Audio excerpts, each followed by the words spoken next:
রাজাকারেরাই এই আন্দোলনকে সমর্থন দেয় না। যারা ভারতের পা চাটা গোলাম, তারাই কেবলমাত্র ছাত্রদের বিরোধিতা করছে। এদেরকে চিহ্নিত করে রাখা দরকার। এরা হচ্ছে এই বাংলাদেশের বর্তমান হিন্দুস্তানের রাজাকার। রংপুরের আবু সাইদকে কিভাবে মেরে ফেলা হয়েছে আপনারা দেখেছেন। এই ছেলেটা অত্যন্ত সাহসী। আপনারা দেখেছেন রংপুরের আবু সাইদকে গুলির সামনে কিভাবে সিনা টান করে দাঁড়িয়েছিল।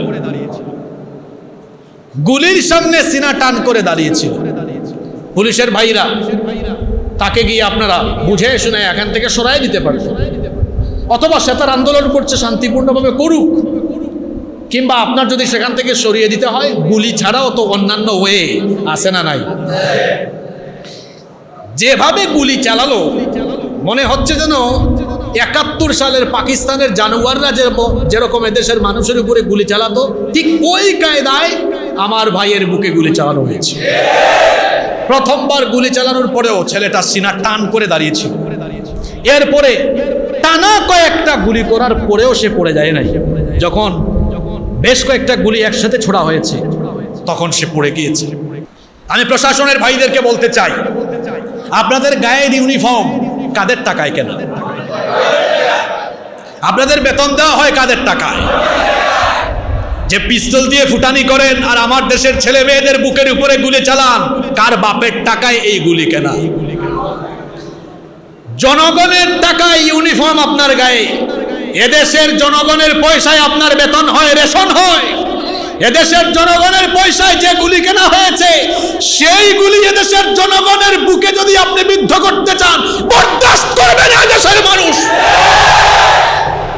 এদেশের জনগণের পয়সায় গুলি কিনে জনগণের বুকেই আপনি গুলি চালান, এত বড় দুঃসাহস কি করে হয়েছে আপনাদের? এমন কর্মকাণ্ড বন্ধ করুন, নইলে দেশের প্রত্যেকটি মানুষ আপনাদের বিরুদ্ধে কথা বলতে রাস্তায় নামতে বাধ্য হবে। এমন একটি দিন, এমন একটি সময়ে আমরা মসজিদে হাজির হয়েছি যখন আমাদের প্রিয় মাতৃভূমি বাংলাদেশ ভালো নেই। গোটা দেশ এবং জাতি একটি গভীর সংকটে নিপতিত হয়েছে। সারা বাংলাদেশের মানুষ আজ উদ্বিগ্ন, পেরেশান এবং দুশ্চিন্তাগ্রস্ত। বাংলাদেশে বসবাস করেও বাংলাদেশের মানুষ গতকাল সন্ধ্যা থেকে এখন পর্যন্ত কিছুটা ফিলিস্তিনের প্রতিচ্ছবি দেখতে পাচ্ছে।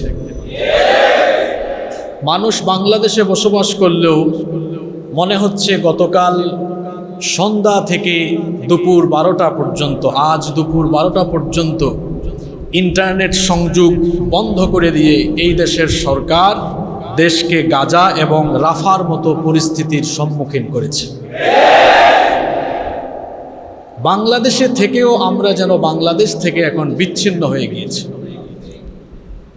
গতকাল সন্ধ্যা থেকে এখন পর্যন্ত দেশে কি হচ্ছে আমরা কেউ জানি না। এই সন্দেহ যারা রাষ্ট্র ক্ষমতায় আছেন আপনারা তৈরি করেছেন। মানুষের মনে সন্দেহ জেগেছে, না জানি কি হচ্ছে, না জানি গণহত্যা হয় কিনা, ধরপাকড় হয় কিনা, গুম হয় কিনা, নির্বিচারে হত্যা হয় কিনা। এই সন্দেহ মানুষের মনে তৈরি হয়েছে কি হয় নাই? এই সন্দেহ আপনারা তৈরি করেছেন।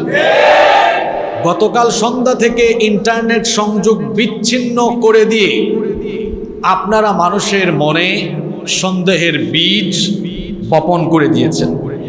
আমরা বাংলাদেশে আছি, কিন্তু বাংলাদেশের খবর আমাদের কাছে নাই। আমরা জানি এটা মুহররম মাস, এটি আশুরা এবং কারবালার মাস। কারবালার ঘটনা ঘটেছে আজ থেকে কয়েক শতাব্দী আগে। কয়েক শতাব্দী পরে এসে বাংলাদেশের মানুষ কারবালার মাসে এক নতুন কারবালা প্রত্যক্ষ করছে। গতকাল যেটা হলো কোমলমতি শিক্ষার্থীদের তাজা রক্ত ঝরিয়ে দিয়ে কারবালার মাসে যেন নতুন এক কারবালা বাংলাদেশের মানুষ এবং পৃথিবীর মানুষকে দেখানো হয়েছে। মুহররমের মাসে ইয়াজিদের বাহিনী ইমাম হুসাইন রাদিয়াল্লাহু আনহু এবং তার পুরো পরিবারকে যেভাবে রক্ত ঝরিয়ে শহীদ করে দিয়েছে, আজ বাংলাদেশে যেন ইয়াজিদি শাসনের প্রতিচ্ছবি আমরা লক্ষ্য করছি। বর্তমানে যেন নব্য কিছু ইয়াজিদরা তাদের ইয়াজিদি কর্মকাণ্ড বাস্তবায়ন করে আমাদের সন্তানদের, আমাদের ছেলে মেয়ের বুককে তারা গুলির মাধ্যমে ঝাঁঝরা করে দিচ্ছে। সম্মানিত মুসল্লিবৃন্দ, প্রিয় দেশবাসী, আপনারা জানেন বাংলাদেশের ছাত্র সমাজ কোটা সংস্কার আন্দোলন বা বৈষম্য বিরোধী আন্দোলন করছে।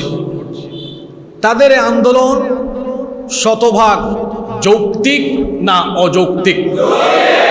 তাদের আন্দোলন শতভাগ যৌক্তিক। এমনকি হিন্দুস্তানের রাজাকাররা ছাড়া বাংলাদেশের প্রত্যেকটি মানুষ তাদের আন্দোলনকে সমর্থন করে। কেবলমাত্র হিন্দুস্তানের রাজাকারেরাই এই আন্দোলনকে সমর্থন দেয় না। যারা ভারতের পাঁচাটা গোলাম, তারাই কেবলমাত্র ছাত্রদের বিরোধিতা করছে। এদেরকে চিহ্নিত করে রাখা দরকার। এরা হচ্ছে এই বাংলাদেশের বর্তমান হিন্দুস্তানের রাজাকার। ছাত্র সমাজকে দেশের মানুষ একচেটিয়া সমর্থন দিচ্ছে, কারণ তাদের আন্দোলন শতভাগ যৌক্তিক। চলমান যে কূটনীতি আছে, এই কূটনীতির মাধ্যমে ইনসাফ হয় না বেইনসাফ হয়? চলমান যে কূটনীতি আছে, এই কূটনীতির কারণে প্রকৃত মেধাবীরা বঞ্চিত হচ্ছে এবং অযোগ্যরা সুযোগ পাচ্ছে। যোগ্যরা পিছিয়ে যাচ্ছে, অযোগ্যরা সুযোগ পাচ্ছে। আর অযোগ্য ব্যক্তি জোর করে যোগ্যতার চেয়ারে বসে যাওয়া কিংবা অযোগ্য ব্যক্তিকে যোগ্যতার চেয়ারে বসিয়ে দেওয়া, এটা আমানতের খেয়ানত এবং এটি হচ্ছে শেষ জামানার আলামত। নবীজিকে জিজ্ঞেস করা হলো, মাতা সাআহ ইয়া রাসূলুল্লাহ। আমরা বলি সাল্লাল্লাহু আলাইহি ওয়াসাল্লাম, কিয়ামত কখন হবে? নবীজি বললেন, ইযা দুইয়াতিল আমানাতি ফান্তাজিরিস সাআহ। চতুর্দিকে যখন আমানতের খেয়ানত আরম্ভ হবে, তখন কিয়ামত সংগঠিত হবে। সাহাবীরা জিজ্ঞেস করলেন, ওয়া কাইফা ইদাআতুহা ইয়া রাসূলুল্লাহি সাল্লাল্লাহু আলাইহি ওয়াসাল্লাম, নবীজি শেষ জামানায় আমানতের খেয়ানত কিভাবে হবে? নবীজি বললেন, ইদা উসনিদাল আমরু ইলা গায়রি আহলিহি ফান্তাজিরিস সাআহ। যে যেখানে বসার যোগ্য না, তাকে সেখানে বসিয়ে দেওয়া বা সেই ব্যক্তি সেখানে বসে যাওয়াই হলো কিয়ামতের সময় কাছাকাছি চলে আসা। যে কোটানীতি চালু আছে, এই কোটানীতির মাধ্যমে অযোগ্যরাই যোগ্যতার চেয়ারে বসার সুযোগ পাবে। আর যখন কোনো সমাজ বা রাষ্ট্রে অযোগ্যরা যোগ্যতার চেয়ারে বসে যাবে, তখনই সেই রাষ্ট্রে চুরি আরম্ভ হবে, দুর্নীতি আরম্ভ হবে, ডাকাতি আরম্ভ হবে। তার প্রতিচ্ছবি আমরা দেখছি। রাষ্ট্রীয় বিভিন্ন গুরুত্বপূর্ণ দায়িত্বে থাকা লোকেরা আজ চুরি ডাকাতি করে করে দেশের সম্পদ তারা বিদেশে পাচার করেছে। এই দেশে কিসের অভাব? কোনো কিছুর তো অভাব নেই। এই দেশে শুধু সৎ মানুষের অভাব। কত সম্পদ আল্লাহ আমাদেরকে দিয়েছেন। এই চট্টগ্রামে কত সম্পদ। এই সাগরের মাছ আমরা খাই, কে দিয়েছেন? কত সম্পদ আল্লাহ আমাদেরকে দিয়েছেন। মহেশখালীতে গিয়ে দেখেন পান আছে। সিলেটে যান, দেখবেন সেখানে পাথরের খনি, কয়লার খনি, গ্যাসের খনি, চায়ের সম্পদ। আমার দেশের যেখানেই যাবেন আল্লাহর নেয়ামত দেখবেন। এদেশের মাটি এত উর্বর, যে পরিমাণ ফসল এদেশে উৎপন্ন হয়, এমন মাটি আল্লাহ দিয়েছেন। এদেশের মাটিকে আল্লাহ এমন করে দিয়েছেন, যাই ফেলছে, যে বীজ মানুষ বপন করছে, সেখানেই ফসল উৎপন্ন হচ্ছে। সুবহানাল্লাহ। এদেশের সম্পদের অভাব নাই, তারপরেও আমরা গরিব থেকে গেলাম কেন? কারণ এই সম্পদকে সুষম বন্টনের জন্য রাষ্ট্রীয় দায়িত্বে থাকা লোকজনের যে আমানতদারিতার দরকার ছিল, সে আমানতদারিতা নেই। প্রত্যেকে আমানতের বদলে এক একজন খেয়ানতকারী এবং সর্বোচ্চ পর্যায়ের চোর আর ডাকাত।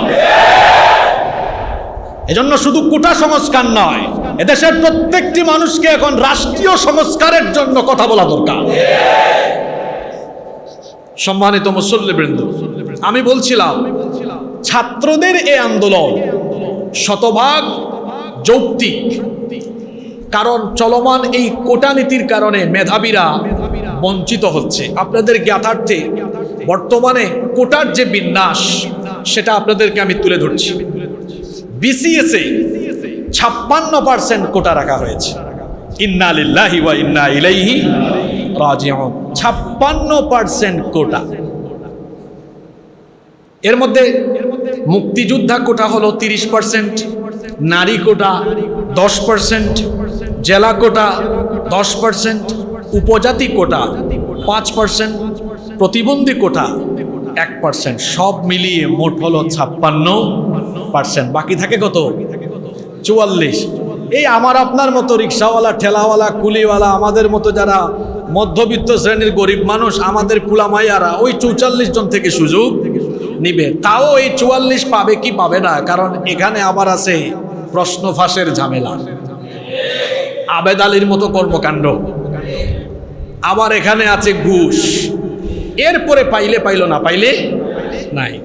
তারপরে প্রথম ও দ্বিতীয় শ্রেণীর নন ক্যাডার জবে কোটার বিন্যাস, সেখানে মোট 61% কোটা। মুক্তিযোদ্ধা কোটা 30%, নারী কোটা 15%, জেলা কোটা 10%, উপজাতি কোটা 5%, প্রতিবন্ধী কোটা 1%। মোট হলো মাত্র 61%। তারপরে তৃতীয় ও চতুর্থ শ্রেণীর জবে কোটা রাখা হয়েছে 70%। আপনি অবাক হয়ে যাবেন, রেলওয়েতে কোটা রাখা হয়েছে 82%। আর প্রাইমারি স্কুলে শিক্ষক নিয়োগের ক্ষেত্রে কোটা রাখা হয়েছে 96%। সুবহানাল্লাহ বলবেন না? হ্যাঁ, এখানেও সুবহানাল্লাহ না? আপনারা খুব জোশের ঠেলায় আছেন, বোঝা যাচ্ছে। তাহলে প্রাইমারি স্কুলে যদি 96% কোটা হয়, কথার কথা কোনো একটা উপজেলায় 25টা পোস্ট খালি আছে। একটা উদাহরণ দিই, 25 জন শিক্ষক নিয়োগ করা হবে। কতজন? 25 জন। এবার আসেন তো, এই 25 জনকে যদি কোটা ভিত্তিক বিন্যাস করা হয় তাহলে তার পরিণতি কি হয়? মুক্তিযোদ্ধা কোটা 30% হলে 25টা সিটের মধ্যে 7.5 চলে যাবে মুক্তিযোদ্ধা কোটায়। তারপরে নারী কোটা আছে সেখানে 60%, তাহলে 60%, 25-এর 60% হলো 15। এরপরে পুষ্য কোটা আছে 5%, সেখানে চলে যাবে আরো 1.25। প্রতিবন্ধী কোটা আছে 1%, চলে যাবে 2.25। তার মানে 25টা চাকরির জন্য 25টা আসন খালি আছে। যদি 96% কোটা বন্টন হয় তাহলে হিসাব করে দেখা যায় 24টাই চলে যায় কোটায়। বাকি আছে কয়টা? আমার দেশের রিক্সাওয়ালা, কুলিওয়ালা, ঠেলাওয়ালা, দিনমজুর, খেটে খাওয়া মানুষরা কত স্বপ্ন লালন করে টমেটো বিক্রি করে ছেলে মেয়েদেরকে পড়াশোনা করায়, তারা চাকরি পায় না। আর কোটার ভিত্তিতে এসে অন্যরা চাকরি পাবে। এটা বৈষম্য নাকি বৈষম্যহীনতা? এটা জুলুম না ইনসাফ? এটা জাস্টিস না ইনজাস্টিস? ছাত্ররা সেই ইনসাফ কায়েমের জন্য, বৈষম্য দূরীকরণের জন্যই আন্দোলন করছে। কোটা এখানেই শেষ না, আছে ভারতীয় কোটা। কি কোটা? আমার দেশের কিছু মানুষের ভারত প্রেম বেশি। আমার দেশের বুকের উপর দিয়ে তাদের ট্রেন চলাচলের অনুমতি দেওয়া হচ্ছে, তাদের খারাপ লাগে না। যারা উচিত কথা বলে, সত্য কথা বলে, তাদেরকে বানানো হয় রাজাকার। আরে যারা দেশের সম্পদ বিনষ্ট হলে পরে কথা বলে না, এরা হলো হিন্দুস্তানের রাজাকার। আমার দেশের বুকের উপর দিয়ে অন্য দেশের ট্রেন চলছে, কোনো কথা নাই। এদেশে 26 লক্ষ ভারতীয় চাকরি করে, আমার দেশের ছেলে মেয়েরা চাকরি পায় না, ঠিক কি না? 26 লক্ষ ভারতীয় এদেশে চাকরি করছে। আর ছাত্ররা যে আন্দোলন করছে এই বৈষম্য দূরীকরণের জন্য, কোটা সংস্কারের জন্য, বৈষম্য দূরীকরণের জন্য আন্দোলন করছে। আমাদের দেশের মুক্তিযুদ্ধ কেন হয়েছিল? আমাদের দেশের মুক্তিযুদ্ধ হয়েছিল পাকিস্তানিরা যখন এই বৈষম্য শুরু করেছে, তখনই তো বাংলাদেশের মুক্তিকামী মানুষ মুক্তিযুদ্ধ করেছে।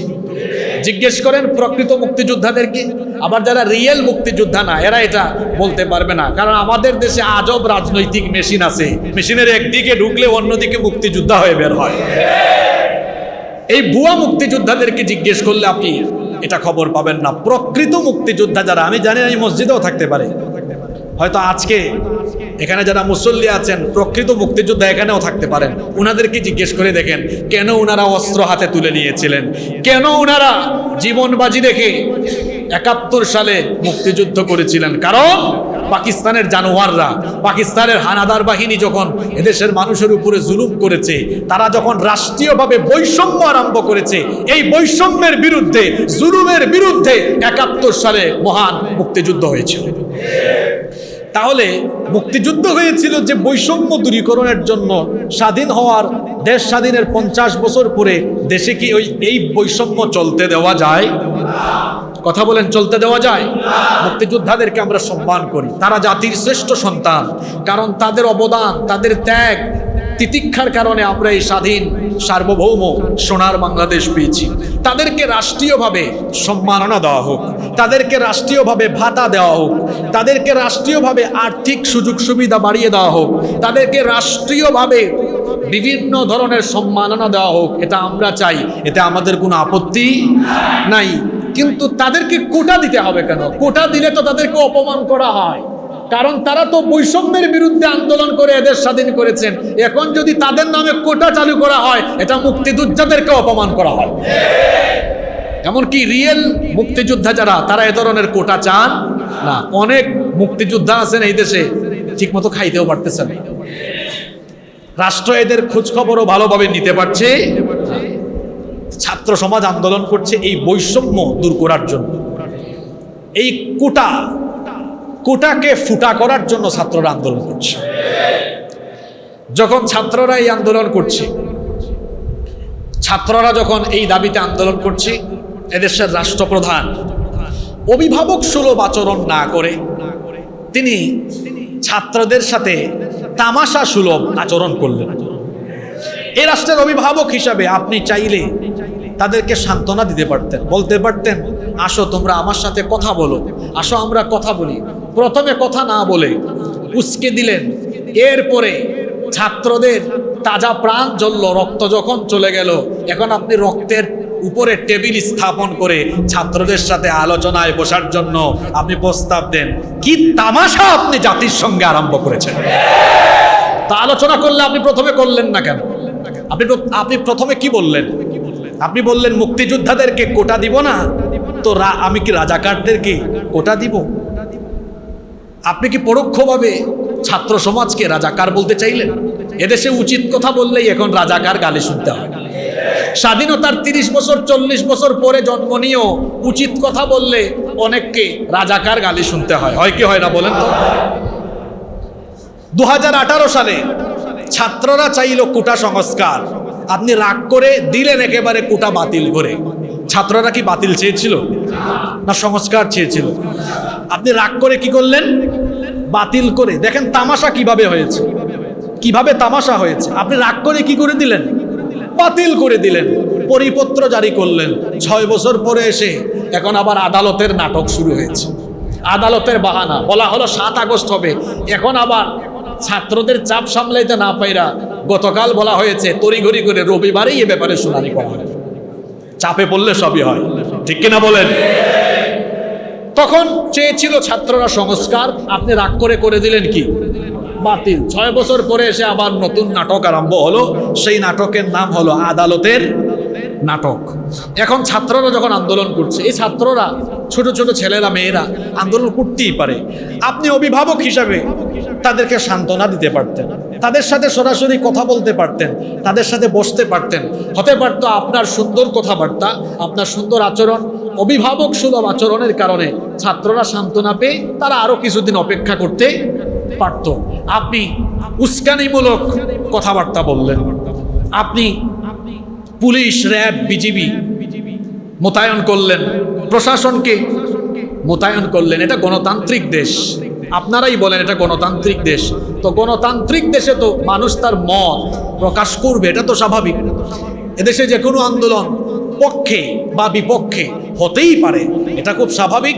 ঘটনা। আপনি রাষ্ট্রপ্রধান হিসাবে আপনার হজম শক্তি ভালো থাকার কথা, সহনশীলতা আপনার মধ্যে বেশি থাকা দরকার। আন্দোলন হতেই পারে, তাদের সাথে আপনি বসতে পারতেন, কিন্তু না করে আজকে আন্দোলনকে কে উস্কে দিল? এদেশের মানুষ এটা ভালোভাবে উপলব্ধি করা দরকার। এই আন্দোলনকে আজকে কে উস্কে দিল? কারা উস্কে দিল? আপনার দলীয় লোকজন, তারা দলীয় ছাত্র সংগঠনকে লেলিয়ে দিয়েছে। তারা অর্থাৎ তাদের দলীয় ছাত্র সংগঠনের ছেলেরা বিশ্ববিদ্যালয়ের ক্যাম্পাসগুলোতে সাধারণ ছাত্র সমাজকে তারা রাজাকার বলে গালি দিয়েছে। ছাত্র সমাজ খেপে গিয়ে ওদেরকেই এমন সাইজ করেছে, সাইজ করতে গিয়ে যখন রুমে ঢুকেছে, রুমে ঢোকার পরে তো গোটা জাতিকে তারা অবাক করে দিয়েছে।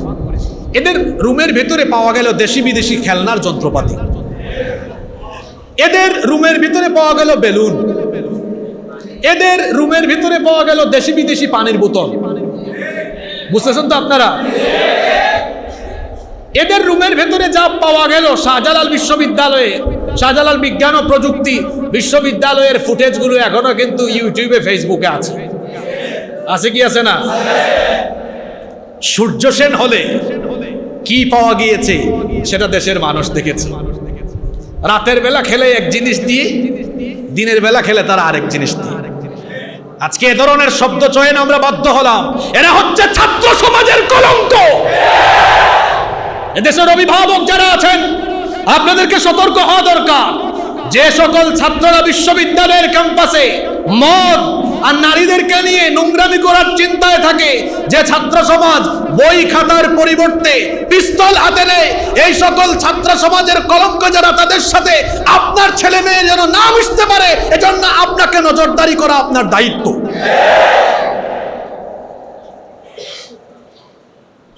ছাত্র সংগঠনকে লেলিয়ে দেওয়া হলো, পরে সাধারণ ছাত্ররা উত্তম মাধ্যম দিল, রুমের ভেতরে ঢুইকা যা পাইল সেটা তো আপনারা জানেন। আমি কি ভুল বলেছি? তারপরে প্রশাসনকে লেলিয়ে দেওয়া হলো। আর আমার দেশের প্রশাসনের ভাইদের যে মুড দেখলে মনে হয় তারা এদেশের জনগণের জানমালের নিরাপত্তার দায়িত্ব নয়, এদেশের জনগণের যান হননের দায়িত্ব তারা নিয়েছে। আপনারা যে কাজগুলো করছেন, মানুষ কিন্তু পরিচয় দিতে লজ্জা পাবে। আমার বাবা পুলিশ, আমার ভাই পুলিশ, আমার ভাই বিজিবিতে আছে, আমার স্বামী র্যাবে আছে। এ ধরনের পরিচয় সামনের দিনগুলোতে এই পরিচয় দেওয়া লজ্জার কারণ হয়ে দাঁড়াবে আপনাদের এই কর্মকাণ্ডের কারণে।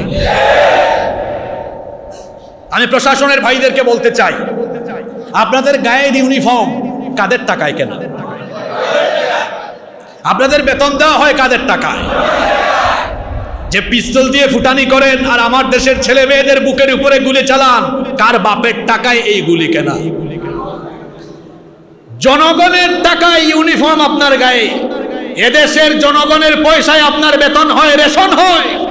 এদেশের জনগণের পয়সায় যে গুলি কেনা হয়েছে, সেই গুলি এদেশের জনগণের বুকে যদি আপনি বিদ্ধ করতে চান, বরদাস্ত করবে না এদেশের মানুষ।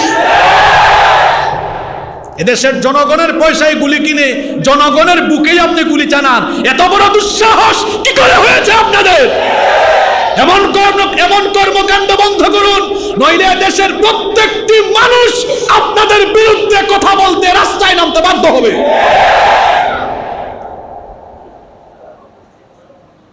সম্মানিত মুসল্লিবৃন্দ, আমাদের হৃদয় আজকে ক্ষতবিক্ষত। কতগুলো ছেলে তাজা প্রাণ নষ্ট হয়ে গেল এই ছাত্রদের বিরুদ্ধে। যে ছাত্র নামের কলঙ্করা, সরকার দলীয় কিছু ছাত্র সংগঠনের ছাত্ররা, যাদেরকে আমি ছাত্র সমাজের কলঙ্ক বলেছি, এরা যে কাজ করলো, আমি আমার স্কুল কলেজ ইউনিভার্সিটি পড়ুয়া আমার ভাইদেরকে বলবো, মনে রাখবা, সৎ সঙ্গে স্বর্গবাস, অসৎ সঙ্গে। তুমি নামাজি ছেলের সাথে মিশলে নামাজি হবা। আতর আতর আপনি যখন কোনো কাপড়ে লাগাবেন, আতর মাখানো সেই কাপড় যখন আলমারিতে রেখে দিবেন, তখন আতরের সুগন্ধ অন্যান্য কাপড়ে যাবে কি যাবে না? সিগারেট খাওয়ার পরে সিগারেটের ধোঁয়া কাপড় চুপড়ে লাগলো, এখন সেই কাপড় আলমারিতে রাখলে সিগারেটের এই দুর্গন্ধ অন্য কাপড়ে যাবে কি যাবে না? তাহলে বোঝা গেল আতরের সাথে থাকলে আতরের ঘ্রাণ, সিগারেটের সাথে থাকলে সিগারেটের। আমার ছাত্র ভাইদেরকে বলবো, লম্পটের সাথে থাকলে তুমি লম্পট হওয়ার সম্ভাবনা আছে, সন্ত্রাসীর সাথে থাকলে তুমি সন্ত্রাসী হওয়ার সম্ভাবনা আছে, নামাজির সাথে থাকলে তুমি নামাজি হওয়ার সম্ভাবনা আছে। এজন্য আমি আমার স্কুল কলেজ ইউনিভার্সিটি পড়ুয়া আমার ছাত্র ভাইদেরকে বলবো, তোমরা তোমাদের ক্যাম্পাসে লম্পট সন্ত্রাসীদের সঙ্গ তোমরা বিচ্ছিন্ন করার সিদ্ধান্ত নাও। এর কারণে তোমার দুনিয়ায় যেমন ক্ষতিগ্রস্ত হওয়ার সম্ভাবনা আছে, কেরিয়ার শেষ হওয়ার সম্ভাবনা আছে, তোমার আখিরাতও শেষ হয়ে যাবে। কিয়ামতের দিন এই অসৎ সঙ্গীদের সাথে চলাফেরা করার কারণে মানুষ আফসোস করবে।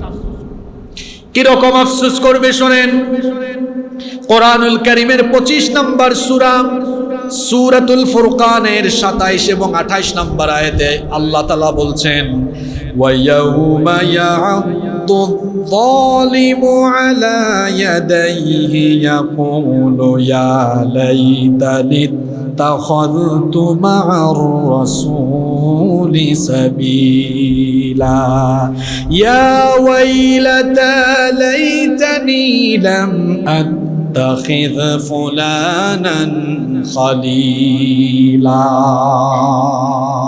আমার ছাত্র ভাইদেরকে এই আয়াত ভালো করে শোনার জন্য আমি অনুরোধ করছি। ওয়ায়াউমা ইয়া'আদ্দু-যালিমু আলা ইয়াদাইহি, কিছু জালিম দুই হাত কামড়িয়ে আফসোস করে বলবে, ইয়া লাইতানি, হায় আফসোস, ইত্তাখাযতু মা'আর রাসূলি সাবিলা, আমি যদি রাসূলের পথ অনুসরণ করতাম, রাসূলের অনুসারীদেরকে অনুসরণ করতাম, সেটা আমার জন্য মঙ্গলকর হতো। ইয়া ওয়াইলাতা, হায় দুর্ভাগ্য, দুর্ভোগ, আফসোস আমার জন্য, লাইতানি লাম আত্তাখিয ফুলানান খালিলা, অমুককে যদি আমার বন্ধু না বানাতাম, অমুকের সাথে যদি না চলতাম, আমার জন্য ভালো হতো। লম্পটের সাথে সন্ত্রাসীর সাথে চলাফেরা করলে কিয়ামতের দিন আফসোস করতে হবে। আফসোস করার আগে সময় থাকতে ভালো হয়ে যাওয়া, ভালো হয়ে যাওয়া। কি বলেন, আপনারা কি ঘুমাই গেছেন নাকি? সময় থাকতে ভালো হয়ে যাওয়া ভালো। বলছিলাম কিভাবে এই আন্দোলনকে লেলিয়ে দেওয়া হলো, সরকার দলীয় ছাত্রদেরকে লেলিয়ে দেওয়া হলো, তারপরে পুলিশ, র্যাব, বিজিবি মোতায়েন করা হলো। আমি বুঝি না বিজিবির কাজ বিশ্ববিদ্যালয়ে না সীমান্তে? দেখছেন কারবা, আমাদের পয়সা এরা বেতন পায়, রেশন পায়, আমাদের পয়সা দিয়ে বেতন রেশন দেওয়া হয় এদেশের 56,000 বর্গ মাইলের সীমান্তকে পাহারা দেওয়ার জন্য। সীমান্তের পাহারা বাদ দিয়ে বিশ্ববিদ্যালয়ের ক্যাম্পাসে আপনারা কি করেন? বিশ্ববিদ্যালয়ের ক্যাম্পাসে আপনারা কি করেন? কলেজের ক্যাম্পাসে আপনাদের কাজ কি? আপনাদের কাজ তো হলো বর্ডারে, সীমান্তে। কথা ঠিক না বেঠিক?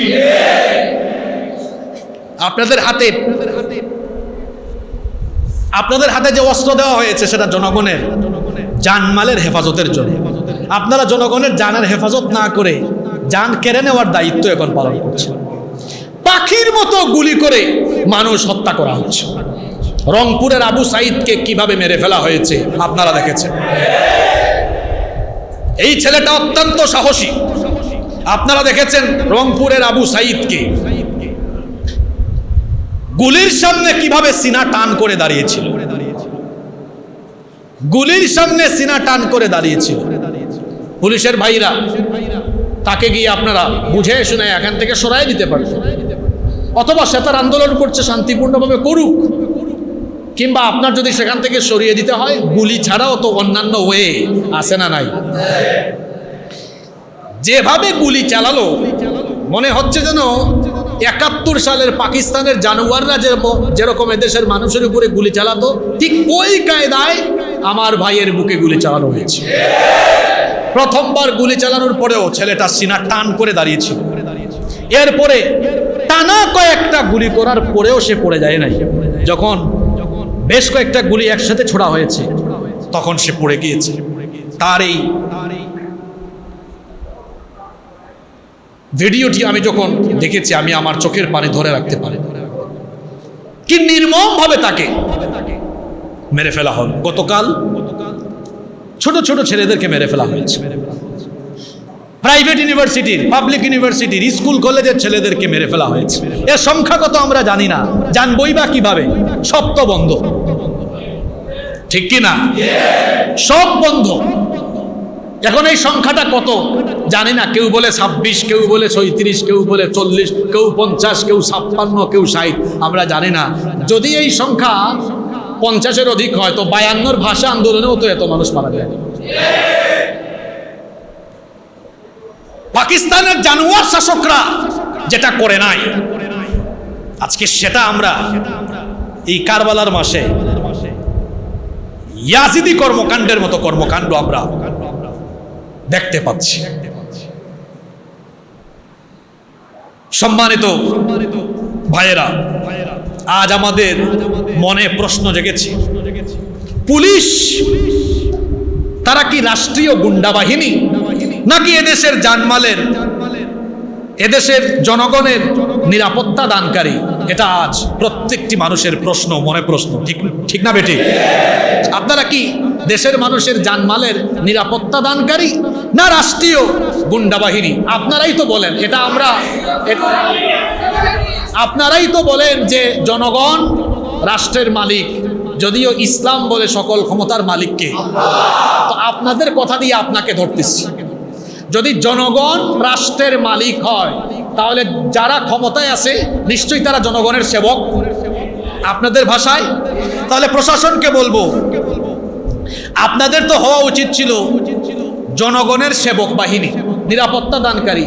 সেটা না হয়ে আপনারা কি তাহলে রাষ্ট্রের গুন্ডা বাহিনীতে পরিণত হয়েছেন কিনা সেই প্রশ্ন আমাদের আপনাদের কাছে। মনে হচ্ছে যেন পুলিশ শব্দটি এখন ঘৃণা। পুলিশ শব্দটি এখন, আচ্ছা এই কথাটা কি আমার মনের কথা নাকি সকল মানুষের মনের কথা? আমি ভাবছি মনে হয় এটা শুধু আমার মনের কথা। পুলিশ শব্দটা আজকে কি হয়ে গেছে? পুলিশ শব্দটা, দেখেন পুলিশের ভাইরা যদি বক্তব্য শুনেন, দেখেন আমি কিন্তু পরের শব্দটা বলি নাই, মানুষ বলতেছে। জানি না ইন্টারনেটে যদি ইন্টারনেট আসে আর কি, যদি ইন্টারনেট আসে তো আমার মনে হয় এই বক্তব্য মানুষ যদি শুনে আর কি, শোনার সুযোগ পায়, সবাই একই কথা বলি। কারণ আপনারা ঘৃণার মতো কাজ করছেন। আমাদের পয়সায় কেনা গুলি আমাদের বুকের উপরে আপনারা ছুঁড়ে মারছেন। আপনারা নিরপরাধ মানুষগুলোকে হত্যা করছেন। এ আবু সাইদ, সে কি সন্ত্রাসী ছিল? সে কি বেনজিরের মতো চোর ছিল? বেনজির তো পালিয়ে গিয়েছে। খেলনা দিয়া যেখানে খেলা দরকার ওইখানে খেলেন না। খেলনা দিয়া যেখানে খেলা দরকার ওইখানে, ওই চোর তো পালিয়ে গেছে। মতিয়ার পালিয়ে গিয়েছে। মতিয়ার 1200 কোটি টাকা চুরি করেছে। আরো শেষরা চোরেরা দেশ থেকে চলে গিয়েছে। যেখানে খেলা দরকার সেখানে খেলতে পারেন না। আবু সাইদ কি করেছে?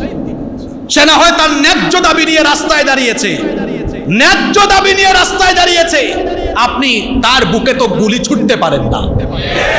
অন্যায়ভাবে একজন মানুষ হত্যা করা ইসলামে এত জঘন্য। আল্লাহ কোরআনে বলেছেন, অন্যায়ভাবে যে একজন নিরপরাধ মানুষকে হত্যা করে সে সারা দুনিয়ার মানুষকে হত্যা করার সমপরিমাণ গুনাহ করে।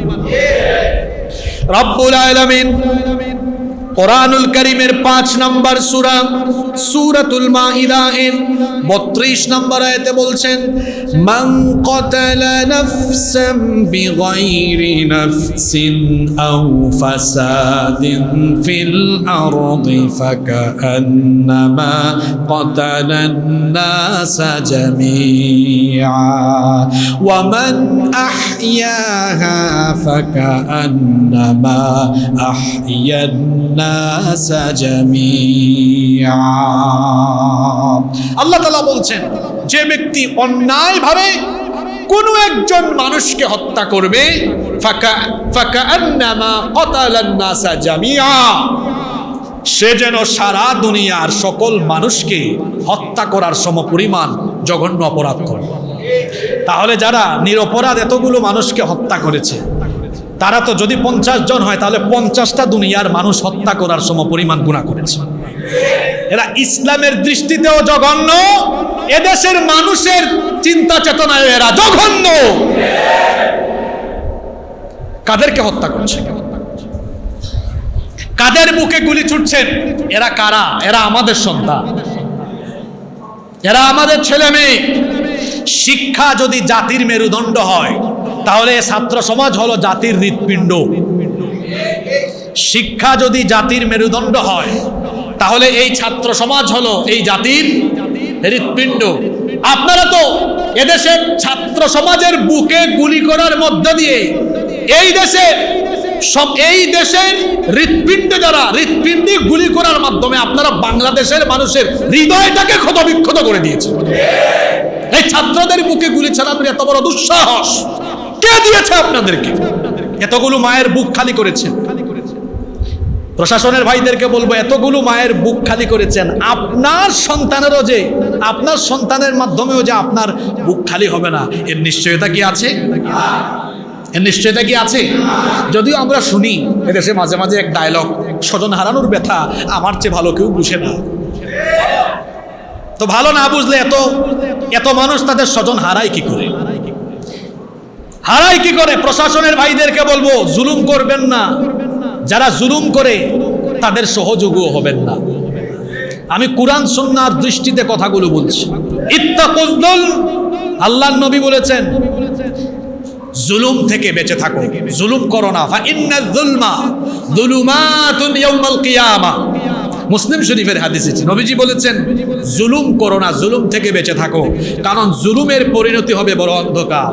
অন্যদিকে বুখারী শরীফে হাদিস এসেছে, আনাস ইবনে মালিক রাদিয়াল্লাহু আনহু এই হাদিসের বর্ণনাকারী সাহাবী, তিনি বলছেন উনসুর আখাকা যালিমান আও মাজলুমা, নবীজি বলেছেন তুমি তোমার জালিম ভাইকে এবং মজলুম ভাইকে সাহায্য করো।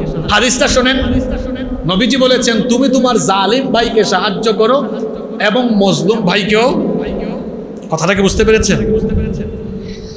সাহাবীরা বললেন যারা মজলুম তাদেরকে তো আমরা সাহায্য করব, কারণ মজলুমের সাহায্য দরকার। কিন্তু নবী আপনি যে বললেন জালিমকেও সহযোগিতা করো, সাহাবীরা বললেন কাইফা নানসুরুহু যালিমা, জালিমকে কেমনে সহযোগিতা করতে হয় শুনতেছেন আপনারা?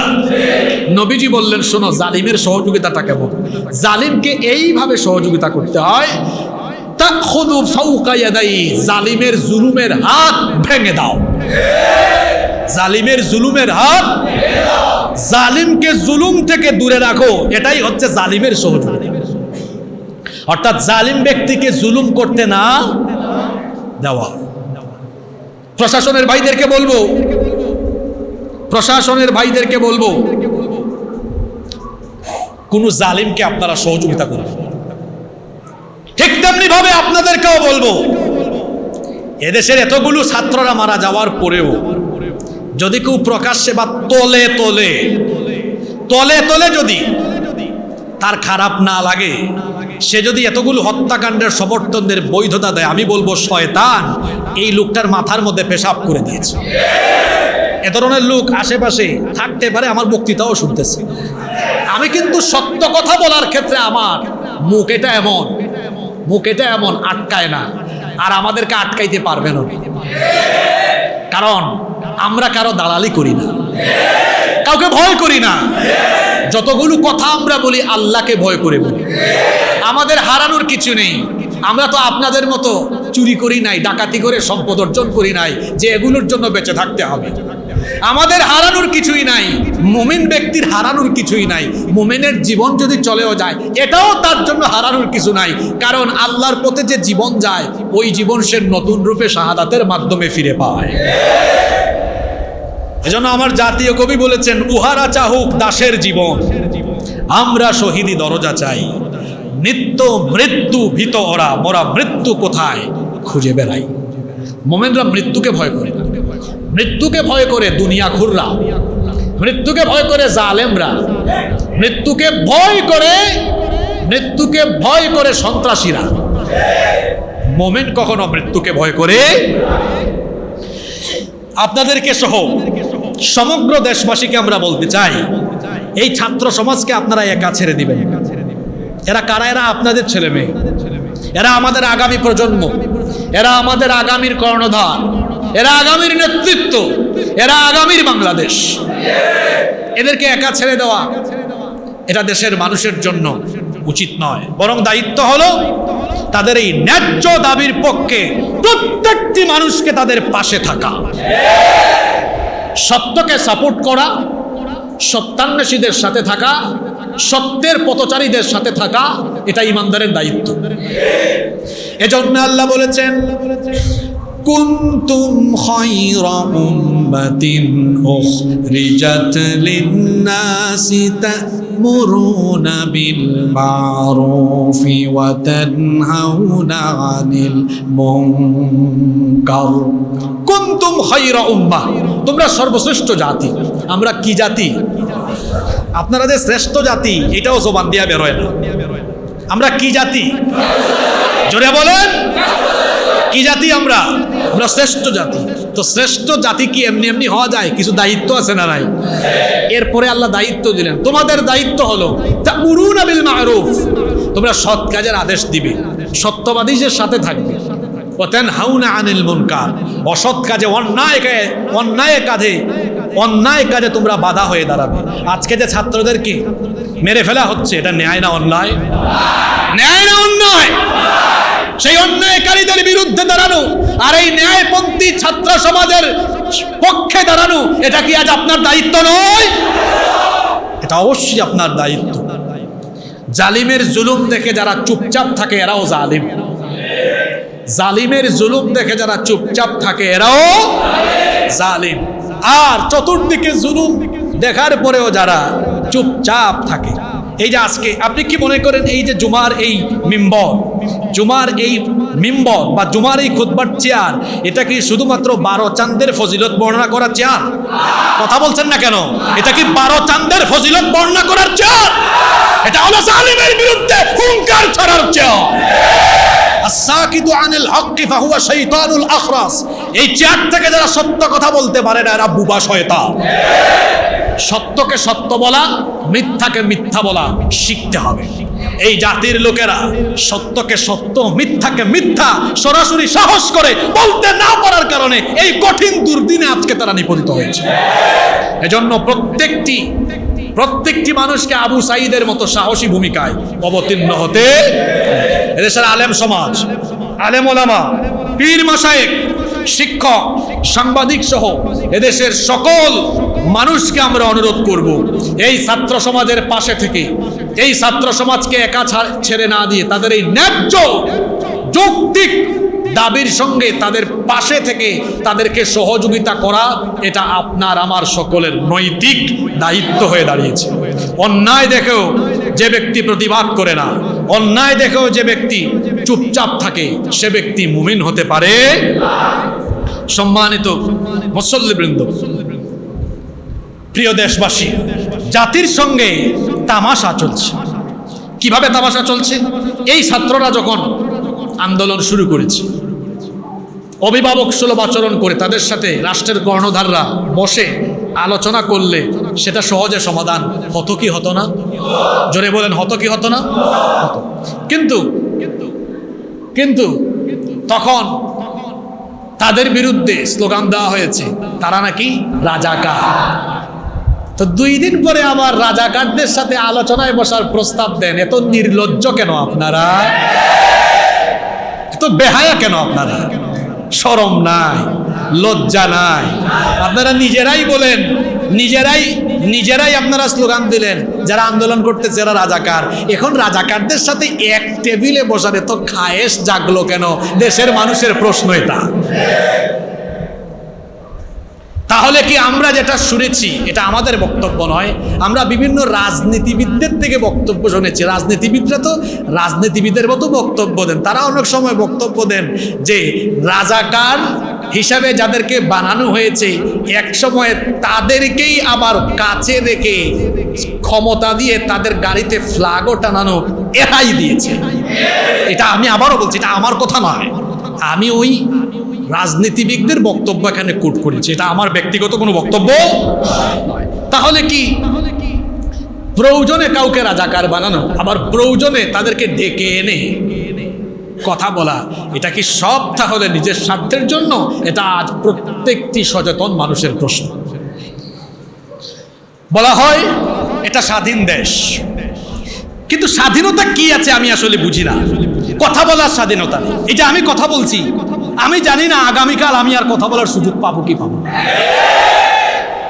তবে আমি যদি কথা বলার সুযোগ নাও পাই, আমি এটা বিশ্বাস করি আমাদের অনেক উত্তরসূরি উত্তরাধিকার তৈরি হয়েছে, যারা আমাদের শূন্যস্থান পূরণ করে আমাদের মতো কিংবা আরো ভয়ঙ্কর রূপে জালেমের বিরুদ্ধে কথা বলবে। স্বাধীনতা কোথায় আছে? কথা বলার আগেই নোটিশ, কথা বলে বাসায় যাওয়া যায় না, হয়রানি। আমাদের অনেক সিনিয়র উলামা মাশায়েখদেরকে জাতির পক্ষে বক্তব্য দেওয়ার কারণে তারা যে কি পরিস্থিতির সম্মুখীন হয়েছেন আপনারা সেটা জানেন। আর আপনারা আম পাবলিক, যারা ম্যাঙ্গো পিপল, আম জনতা, আপনাদের আবেগ দেখে মাঝে মাঝে আমরা হতাশ হই। আপনারা সব কিছুর দিয়ে হুজুরদেরকে টেনে আনেন। আপনারা কথা বলেন না কেন, এটা করেন না কেন, ওইটা করেন না কেন, ওইটা করে যখন হুজুররা বিপদে পড়ে, আপনাদের যে ঠিকের আওয়াজ যেটা আছে ওইটা কিন্তু হুজুররা বিপদে পড়ার পরে ওইটা থাকে না।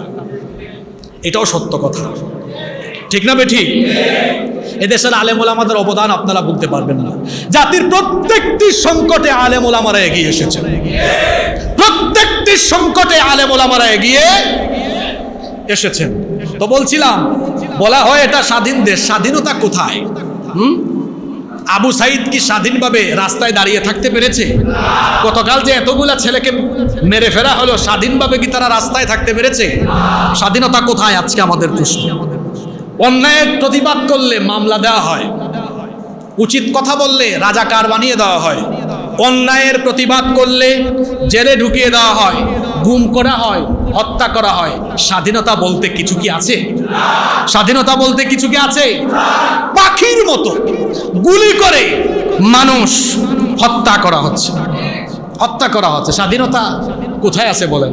এদেশে কনসার্ট করার স্বাধীনতা আছে, কনসার্ট করার স্বাধীনতা, কোরআনের প্রোগ্রাম করার স্বাধীনতা নাই। আমরা বহু ভিডিও দেখেছি, আপনারা দেখেছেন, বহু জায়গায় সরাসরি দেখেছেন কোরআনের প্রোগ্রাম এসে বন্ধ করে দিচ্ছে। আর আমার দেশের প্রশাসনের ভাইরা বন্ধ করার জিনিস পায় না। বন্ধ করার জিনিস, বন্ধ করতে মন চাইলে যৌতুক বন্ধ করেন, বন্ধ করতে মন চাইলে যে ছাত্ররা, যে ছাত্র নামের কলঙ্করা, তারা তাদের রুমের মধ্যে, বিশ্ববিদ্যালয়ের হলের মধ্যে দেশি বিদেশি খেলনার যন্ত্রপাতি, দেশি বিদেশি পানির বোতল আর বেলুন রাখে, ওই সকল ছাত্রদের সন্ত্রাসী কর্মকাণ্ড পারলে বন্ধ করেন মিয়া। বন্ধ করার জিনিস পান না আপনি, ওইটা বন্ধ করে দেখান। যা বন্ধ করা দরকার সেটা করেন না। তো স্বাধীনতা কোথায় আছে? স্বাধীনতা আছে অপরাধ করায়, স্বাধীনতা আছে সন্ত্রাসী করা, স্বাধীনতা আছে চুরি করার, স্বাধীনতা নাই শুধু হক কথা বলা। সম্মানিত মুসল্লিবৃন্দ, এই কঠিন ক্রান্তিকালে আবু সাইদের মতো ছেলেরা যে ভূমিকা পালন করছে, আবু সাইদের মতো ছেলেরা, যে আবু সাইদ শহীদ হয়ে গেল, আবু সাইদের মতো আরো কয়েকজন ছেলে গতকাল আর রাত থেকে কি হয়েছে আমরা তো কেউ জানিও।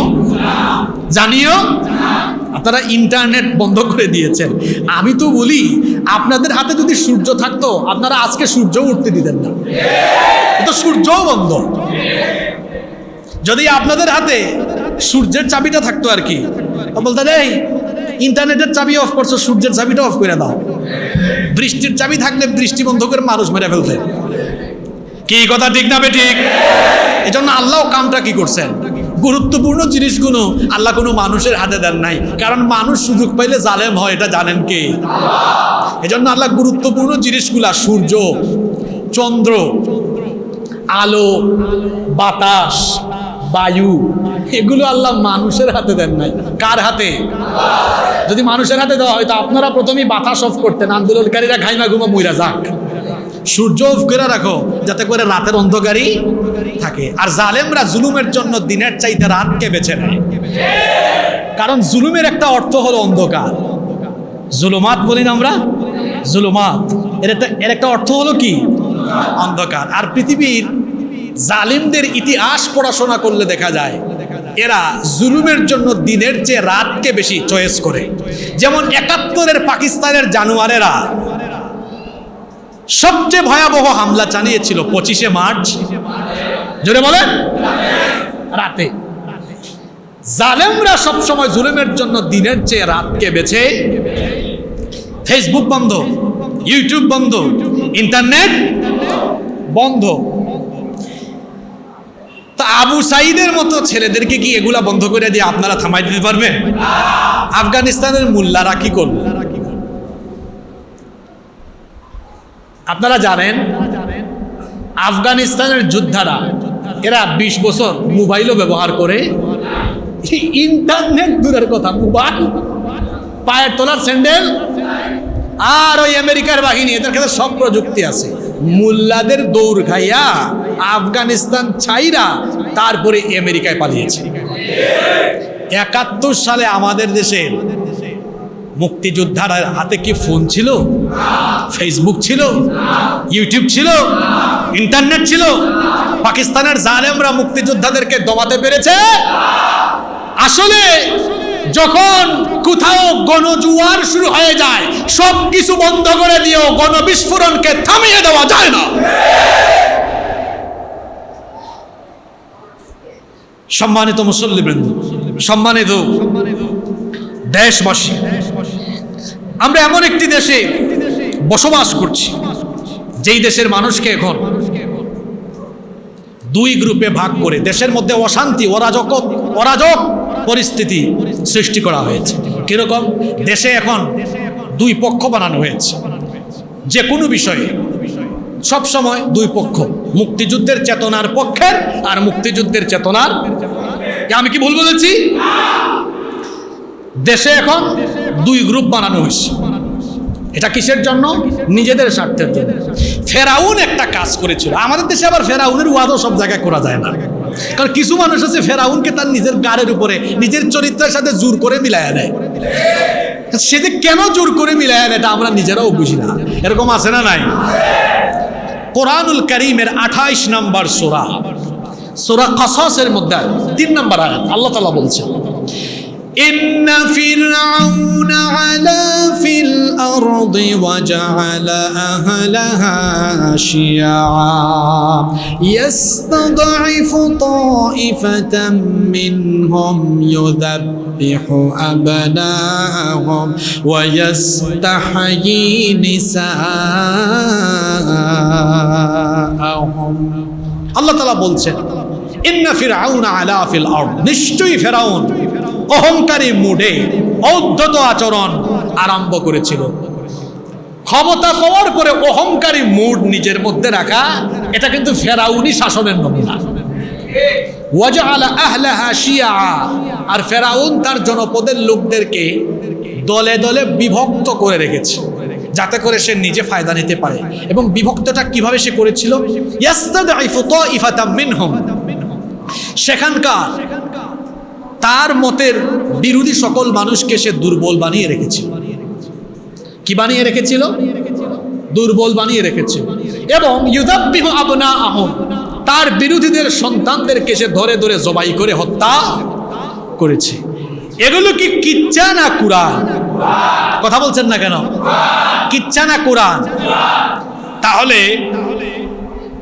নিজের মতের বিরুদ্ধে গেলে, নিজের মতাদর্শের বিরুদ্ধে গেলে মানুষ ধরে জবাই করে ফেলা, মেরে ফেলা, এটা কার স্বভাব?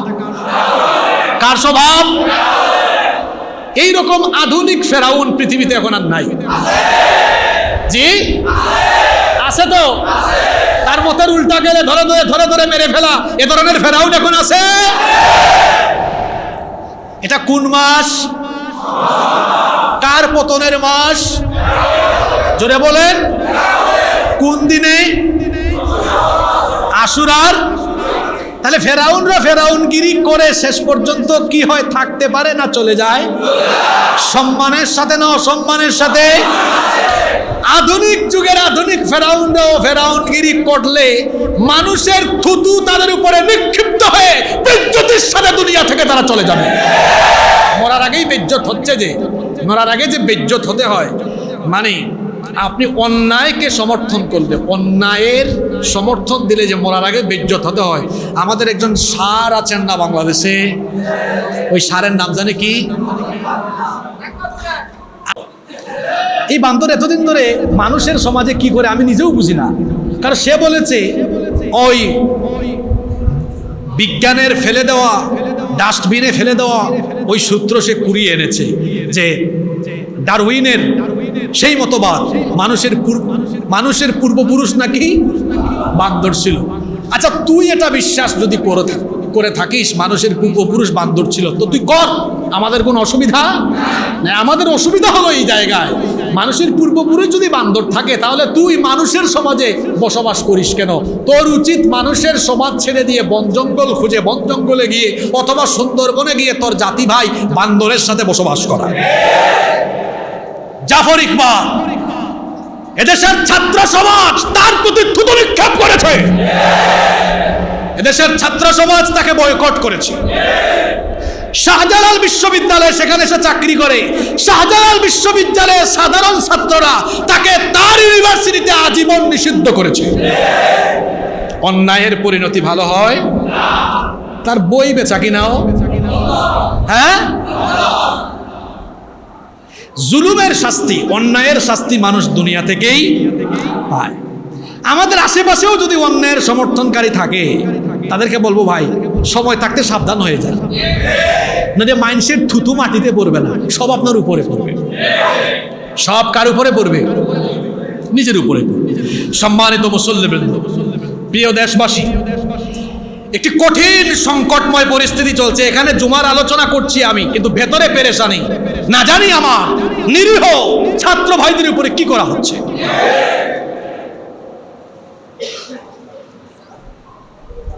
কোটা সংস্কার, তাদের যে আন্দোলন, এটা যৌক্তিক আন্দোলন। তবে এই যৌক্তিক আন্দোলনেও যে পৈশাচিকতা দেখা গিয়েছে, এদেশের প্রত্যেকটি ছাত্রকে আমি বলবো, প্রত্যেকটি মানুষকে বলবো, এখন আর কোটা সংস্কার নয়, এখন সময় এসেছে রাষ্ট্র সংস্কার।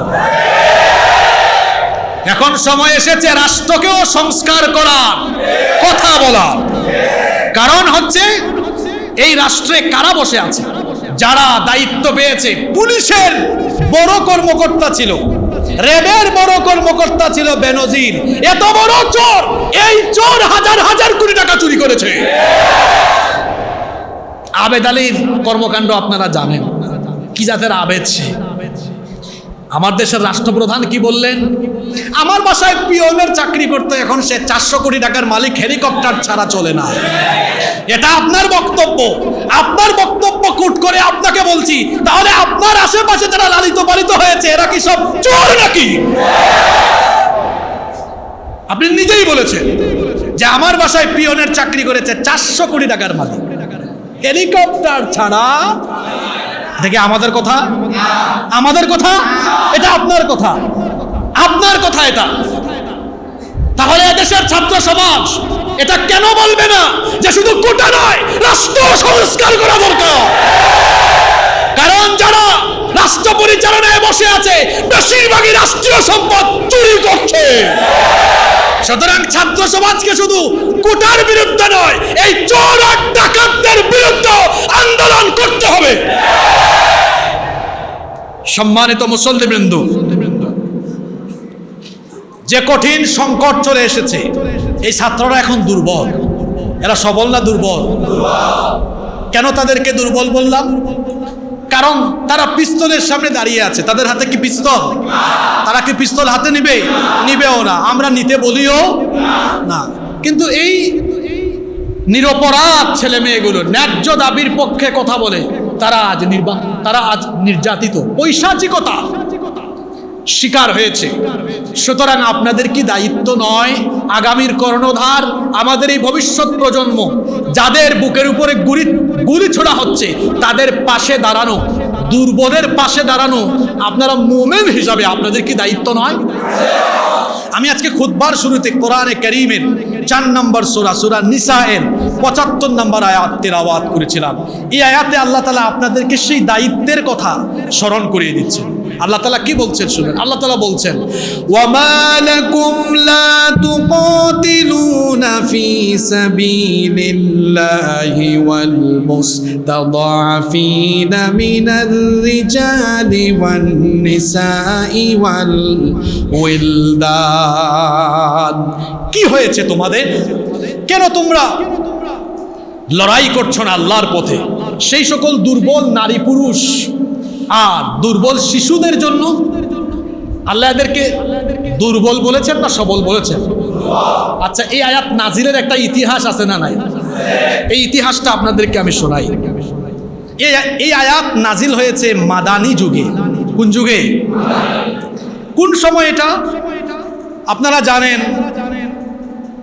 মক্কায় কাফিরদের নির্যাতনের কারণে রাসূল কারীম, আমরা বলি সাল্লাল্লাহু আলাইহি ওয়াসাল্লাম, এবং তার সাথে সাহাবীরা হিজরত করে মক্কা ছেড়ে চলে গেলেন কোথায়? কিছু ইমানদার ছিলেন আর্থিকভাবে দুর্বল, দৈহিকভাবেও এরা হিজরত করতে পারেন নাই। যেমন এই আয়াতের তাফসীর এসেছে ইবনে কাসিরের মধ্যে, তাবারির মধ্যে, কুরতুবির মধ্যে। দুর্বল ইমানদাররা যেতে পারেন নাই। এদের মধ্যে কারা কারা ছিলেন? ইবনে আব্বাস রাদিয়াল্লাহু আনহুমা, তার মা, এবং সালামা ইবনে হিশাম, ওয়ালিদ ইবনে ওয়ালিদ, আবু জান্দাল ইবনে সাহাল সহ এ ধরনের দুর্বল অনেক সাহাবীরা হিজরত করতে পারেন। শুনতেছেন তো আপনারা? এই সুযোগে কাফিররা এই দুর্বলদের উপরে এমন অত্যাচার আরম্ভ করলো, অত্যাচারে, নির্যাতনে মক্কার আকাশ বাতাস এদের আহাজারিতে ভারী হয়ে উঠল। এই সকল মোমেনরা তখন, এই দুর্বলরা তখন আল্লাহর কাছে দোয়া করেছিল তিনটা। জোরে বলেন তো কয়টা? তিনটা দোয়া আল্লাহ কোরআনে উঠিয়ে দিয়েছেন এই আয়াতে। এক নম্বরে বলেছিল, রব্বানা আখরিজনা মিন হাদিহিল ক্বরিয়াতি যালিমি আহলুহা। হে রব, আমাদেরকে জালিমদের অধ্যুষিত এই অঞ্চল থেকে বের করে তুমি জালিমদের হাত থেকে আমাদেরকে বাঁচাও। কয় নম্বর দোয়া? দুই, ওয়াজআল লানা মিন লাদুনকা ওয়ালিয়া। দুই নম্বরে তারা বলেছিল, আমাদের জন্য অভিভাবক পাঠাও, আমরা অভিভাবক শূন্য, অভিভাবক পাঠাও। তিন, ওয়াজআল লানা মিন লাদুনকা নাসীরা। আমরা দুর্বল, আমাদের জন্য সাহায্যকারী, আমাদের জন্য সাহায্যকারী। কয়টা দোয়া করলো? কারা সবল না দুর্বল? জোরে বলেন। এই দুর্বলদের দোয়া কবুল করে, দুর্বলদের এই কথাগুলো কোরআনে কারিমে উঠায় দিয়ে আল্লাহ নবীর কাছে আয়াত নাজিল করে দিয়ে নবী এবং সাহাবীদেরকে বললেন, দুর্বলদের পাশে দাঁড়ানো তোমাদের দায়িত্ব, তোমাদের দায়িত্ব, তাদের পাশে দাঁড়াও। আর যে ছাত্ররা দুর্বল, তারাও যে আহাজারি করছে, আমাদের সাথে থাকা দরকার, দুর্বলদের সাথে আপনাদের দাঁড়ানো দরকার। এই দুর্বলরা জালিমের জুলুমের শিকার হচ্ছে, আজকে কি এই দুর্বলদের পাশে দাঁড়ানো, দুর্বলদের সাথে থাকা আপনাদের কি দায়িত্ব নয়? আপনাদের কি দায়িত্ব নয়? এটা কি মুখে মুখে না বাস্তবে? আপনাদেরকে কি বাস্তবে দেখা যাবে? দেখা যাবে, দেখা যাবে ইনশাআল্লাহ। মনে রাখতে হবে, মনে রাখতে হবে, সত্যের পথিকদেরকে সহযোগিতা না করার পরিণাম হবে অত্যন্ত মারাত্মক। এমন পরিণতি আসবে, চতুর্দিক থেকে অন্ধকার যখন আসবে, এই অন্ধকার থেকে আপনিও রেহাই পাবেন। সময় থাকতে সকলেই সচেতন হওয়া দরকার। রাস্তার মধ্যে কুকুর মারা গিয়েছে, এটা পচে যাচ্ছে, কেউ ফেলে না, আপনি দেখলেন, আপনিও ফেলতেছেন না। তো এটা পচে গেলে দুর্গন্ধ যখন হবে, মানুষের নাকে লাগবে না আপনার নাকেও লাগবে? জোরে বলেন। জালিমের জুলুম যদি মজবুত হয়ে যায়, তাহলে মনে করেন না আপনি রেহাই পাবেন, আপনি শুদ্ধা শেষ হবেন। ঠিক কিনা?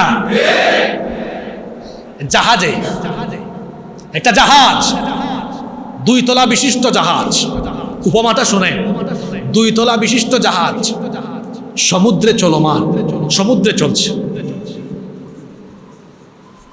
নিচের তলায় পানির ফিল্টার নাই, উপরের তলায় পানির ফিল্টার আছে।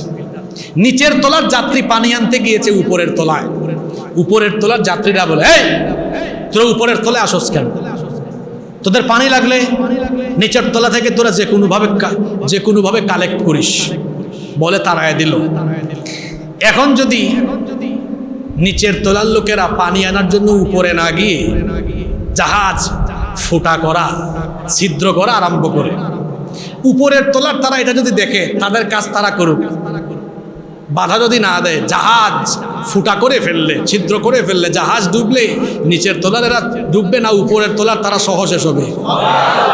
আর কি বুঝলেন আপনি? কি বুঝলেন? কি বুঝলেন আপনি? আপনারা কি বুঝাতে চাইলাম?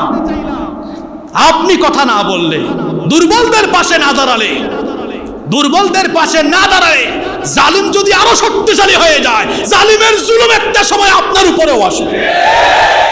আর কি করে বুঝালে আপনি বুঝবেন? কি করে বুঝালে আপনি বুঝবেন? সম্মানিত মুসল্লিবৃন্দ, সম্মানিত দেশবাসী, আসুন এই গভীর সংকটকালীন সময়ে দুর্বলদের পাশে আমরা দাঁড়াই, দুর্বলদের পাশে আমরা দাঁড়াই। এটা আমাদের দায়িত্ব। মনে রাখবেন, মোমেন তার জীবন কয়টা? কয়টা? কয়টা জীবন তার? এই জীবন থাকবে? এই জীবন থাকবে? মুমিনের মতো বাঁচুন, মুনাফিকের মতো নয়, বিড়ালের মতো নয়, বাঁচলে সিংহের মতো বাঁচুন, কাপুরুষের মতো নয়, বীর পুরুষের মতো বাঁচতে শিখুন। কাপুরুষের মতো নয়, বীর পুরুষের মতো বাঁচতে শিখুন। আপনারা বীর চট্টলার মানুষ, বীর চট্টলার মানুষকে বীর পুরুষের মতো বাঁচতে হবে। বীর চট্টলার মানুষকে বীর পুরুষের মতো সকল জুলুমের দাঁত ভাঙা জবাব দিতে হবে। আল্লাহ বীর চট্টলার মানুষকে বীর পুরুষ হিসাবে, বীর মুমিন হিসাবে কবুল করেন। আল্লাহ আমাদের সকলকে ঈমানের পথে অটল থাকার তৌফিক দান। আসসালামু আলাইকুম ওয়া রাহমাতুল্লাহি ওয়া বারাকাতুহু।